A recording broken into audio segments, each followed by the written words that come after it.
और good morning friends, Manish की बात में आप सबों का फिर से स्वागत है। डोनाल्ड ट्रंप साहब यूएसए के प्रेसिडेंट बन गए हैं और प्रेसिडेंट बनते ही उन्होंने कई धमाके किए हैं। एक साथ 100 चीज़ों के ऊपर हस्ताक्षर किए हैं। उसमें घोषणा किए हैं कि जितने भी ब्रिक्स कंट्रीज हैं इंक्लूडिंग इंडिया और चाइना, हम उन पे 100% टैरिफ लगा देंगे, टैक्सेस लगा देंगे। जो इंडिया और चाइना या जो भी कंट्रीज अमेरिका को ब्रिक्स कंट्री हैं एक्सपोर्ट करती हैं अपनी सामान, अपनी सर्विसेज, टेक्नोलॉजीज, उसके ऊपर वो 100% टैरिफ लगाएंगे।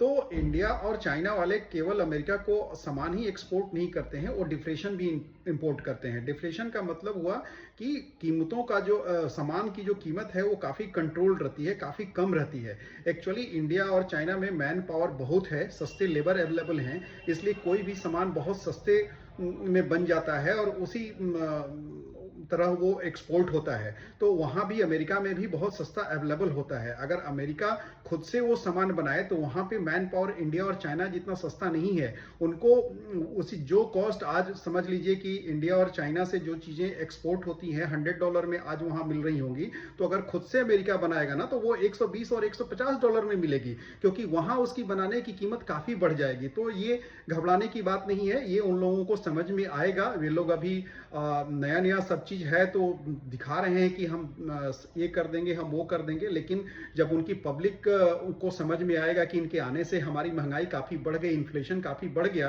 तो फिर फेड हो या उनका जो फेड का जो चेयरमैन है वो बताएंगे, फिर इंटरेस्ट बढ़ने लगेगी तो सारे प्रॉब्लम खड़े हो जाएंगे, फिर बहुत सारा प्रॉब्लम क्रिएट हो जाएगा। तो जो लोग उनको सर आंखों पे उठा के जो राष्ट्रपति बनाए हैं वही लोग चिल्लाएंगे कि यार तुम्हारे आने से तो महंगाई बढ़ गई, तुम क्या करोगे। तो ये इतना आसान नहीं है कि अमेरिका और ये इंडिया और चाइना और जितने भी ब्रिक्स कंट्री हैं उनके ऊपर 100% टैरिफ लगा दिया जाए। देखते रहिए, ये सब चालबाजी है। वे लोग नहीं चाहते हैं कि इंडिया की इकोनॉमी अच्छी हो।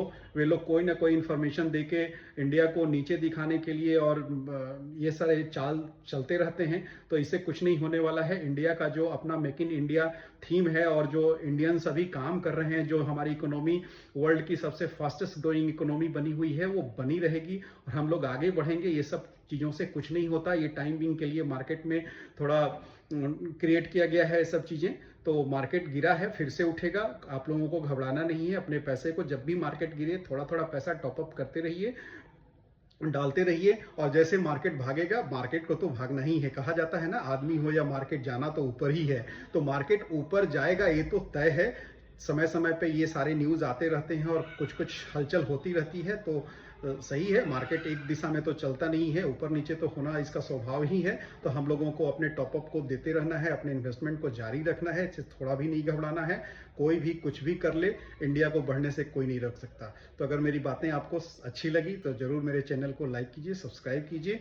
और हाँ, ट्रंप की बातों को सीरियसली नहीं लेना है, क्योंकि डिफ्लेशन हम लोग एक्सपोर्ट करते हैं, केवल सामान ही एक्सपोर्ट नहीं करते हैं। वहाँ पे उनकी जो महंगाई कंट्रोल होती है, वो कंट्रोल रहती है। वो इंडिया और चाइना और जितने भी ब्रिक्स कंट्रीज़ हैं जो उनको गुड्स एक्सपोर्ट करती हैं, उनको डिफ्लेशन भी एक्सपोर्ट करती हैं। तो इस बात का हमेशा हम लोग ध्यान रखें, और उनको भी ये पता है कि हमारे लिए इंडिया और चाइना क्या है। So thank you very much.